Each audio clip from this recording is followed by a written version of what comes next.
severe thunderstorm warning remains in effect until 4:45 p.m. for northeastern Wabash County. At 4:24 p.m., a severe thunderstorm was located near St.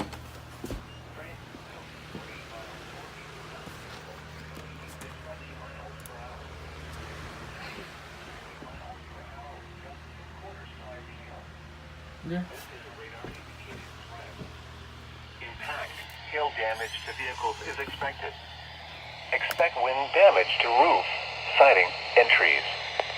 Locations impacted include Lancaster and Allendale. Repeating, a severe thunderstorm warning remains in effect until 4:45 p.m. for the following counties: Wabash, Illinois.